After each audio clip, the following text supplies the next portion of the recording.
Hello there, people of the internet. One thing that I like doing on this channel is I like talking about really old guns, like guns that are over a century old, and I go through a lot of them. You guys have seen them plenty of times on the channel, but I'll talk about these old guns and I'll compare them to their modern counterparts based off of what they were used for back then and what we are using nowadays. And for the most part, your older things simply cannot stack up to what we have in modern day times. And then I'll have people go into the comments and they'll tell me things along the lines of this sort of rifle is based, for example, actually, the modern hunting rifle. Most modern hunting rifles are based off of the Mauser action, and the Mauser action that we're basing it off of was made in the 1890s. Now that right there is a considerably long amount of time to be able to utilize one particular design or specific designs that are based off of that one design.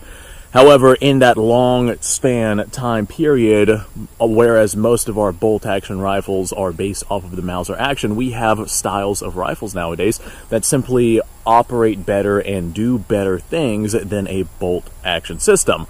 A lot of people will argue that bolt actions can be more accurate than, say, a semi-automatic counterpart. But I tend to disagree, especially with modern manufacturing, especially if we're comparing old stuff in comparison to new stuff. But that is an argument for another topic. As a matter of fact, I think I've already made a video talking about exactly that. So if you'd like to check that out, see if you can find that on the channel. But I'll talk about these old school designs and I'll talk about the modern counterparts. And I have the people that go through and they say, hey, these designs are still in use to this day. We are still basing our modern stuff off of what had happened before. Like, for example, most of your tilting barrel handguns that are used for, all sorts of defensive purposes, not just here in the United States, but all around the world, pretty much all of them are based off of Browning's tilting barrel action because it's just the easiest, most cost-effective way to be able to make that style of handgun without going to, like, straight blowback or something like that. So there are ways of doing it that we've been doing it for a very, very long time, and those means, by every stretch of the imagination, are the most effective, most efficient way of doing that. But then there's other platforms where we just have better ways to achieve the same exact thing. Now, whenever I talk about these things, normally I'll compare modern firearms like the AR or the AK, and I'll compare these things to what they would have been compared to, like, I don't know, 100 years ago. As a matter of fact, I actually have this out here right now, so may as well use this. This has an 1892 model lever action, but between like the 1860s and the 1900s, lever actions were essentially taking the role of what the AR-15 does take the role here inside the United States today. It serves as a universal rifle to be able to handle most jobs that most people would need to handle. Now with the AR, we have more modularity. With the AR, we can change calibers if we feel like. With the AR, we can mount whatever sort of optic on it that we feel like. We just have benefits to that system in the modern times. But the biggest benefit to the AR platform is that it takes external magazines and that it is an automatic system to where you do not have to cycle your own system manually. Now, one of the big downsides to a system like this is it is, of course, manual, and you can only load your rounds one at a time into a tube-fed magazine.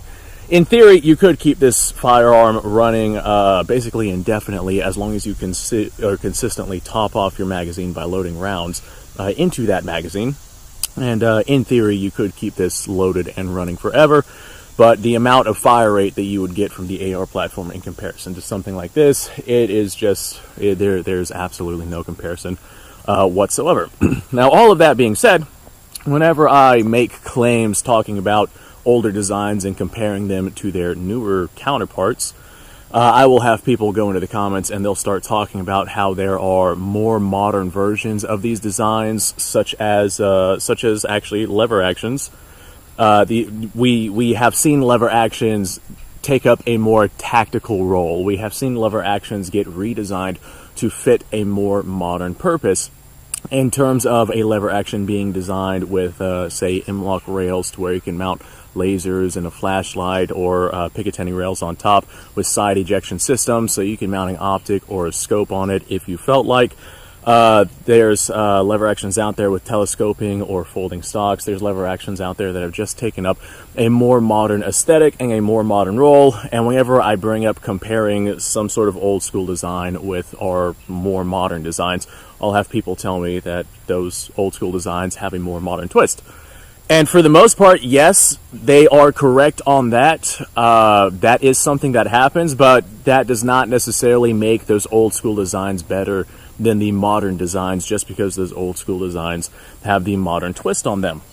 Like a good legitimate example of that is most people who are living in, say, restrictive states that don't allow semi-automatics or anything like that will actually lean more towards a lever action, so they don't have to have any kind of Frankenstein throw together of a compliant firearm that is semi-automatic. They can just have a standard lever action or a standard version of a platform.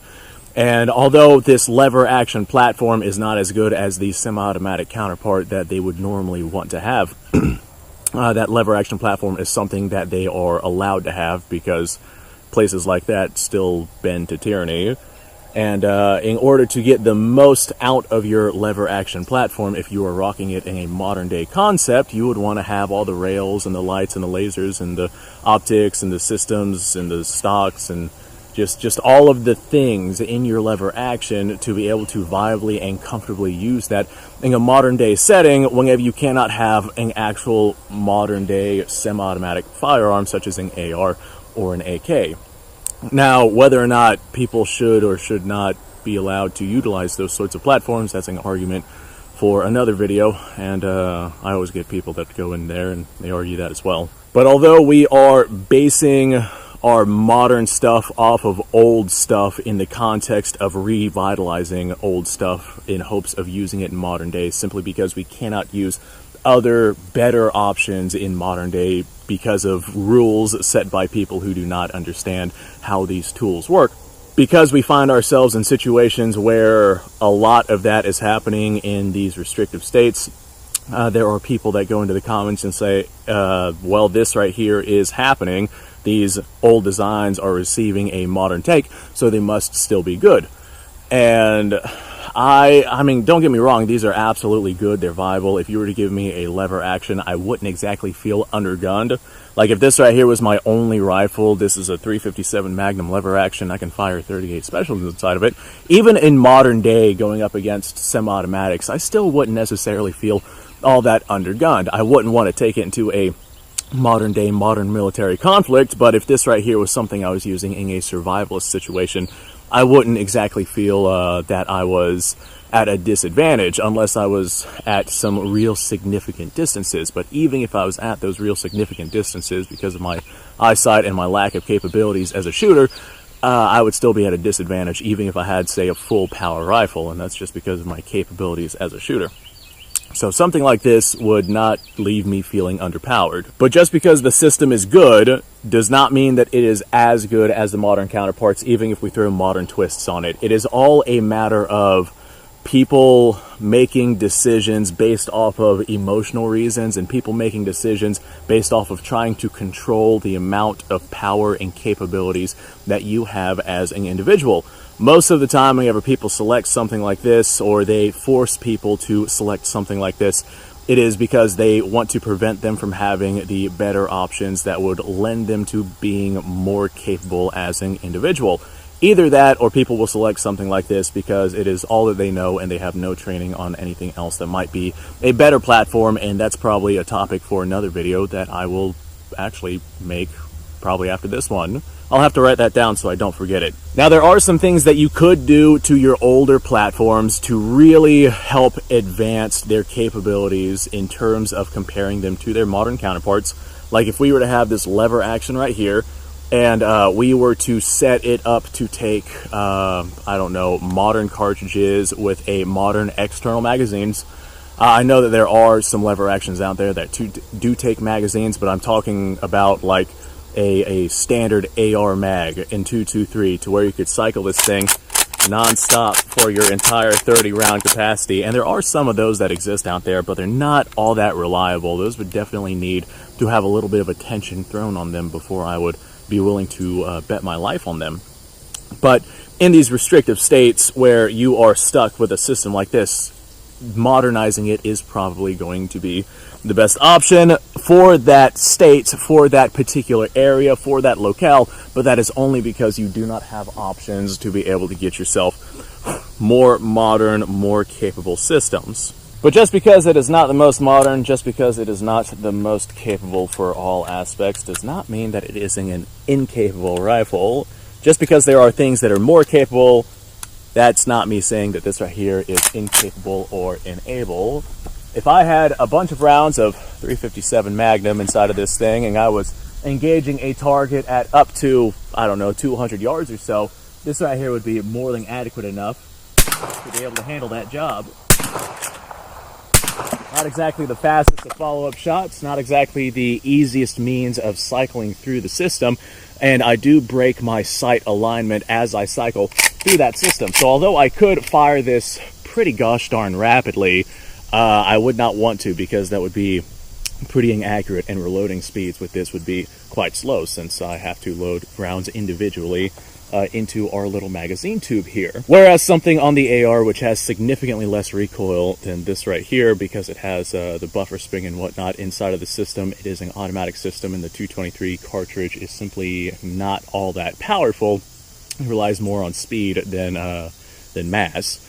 I can get follow-up shots with that right there much easier than I could with a system like this, and that's just one of the things that leans towards the AR platform being a more modern version, a more capable version of a firearm system that somebody would want in modern times, especially if they are going up against another force that has access to these modern weapons as well. I'm gonna have to hunt down that brass and see if I can find it, because that stuff was reloadable.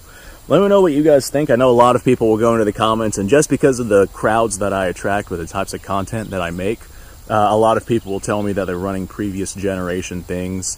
A lot of them will tell me, I have this bolt action rifle here and that is my go-to, or I have this old lever action right here and that is my go-to. And like I said before, I would not feel underpowered with that. The only time where I would feel significantly underpowered with a firearm system is if I had a muzzle loader or something like that. Even if you were to hand me a single shot breech loader and a bunch of ammunition for it, I still would not necessarily feel all that underpowered with it. I just necessarily wouldn't want to go up against a squad of people who are armed with modern firearms. So you got to pick your battles with those, but I feel like I would do all right even with a single shot breech loader. So all of this being said, thank you ever so much for watching. Let me know what you guys think in the comments below. Like, subscribe, share. Description below has a link to all sorts of stuff. Go check it out. You guys go off, have yourself a fantastic day. I will see you guys on the next episode.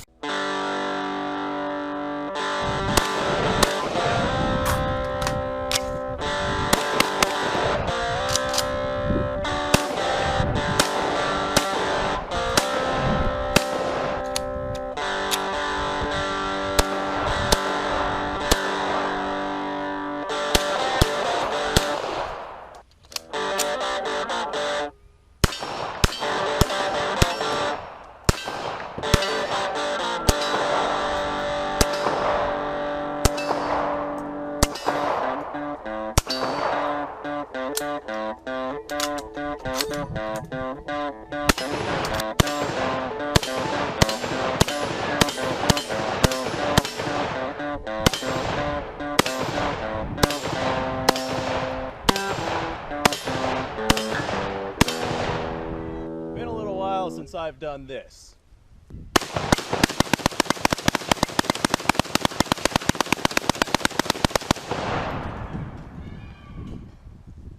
Bonnie and Clyde be damned.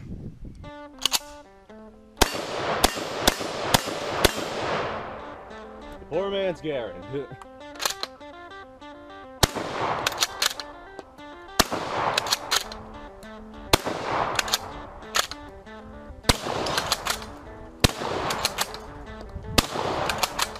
It's a shame that bolt action shotguns aren't more mainstream.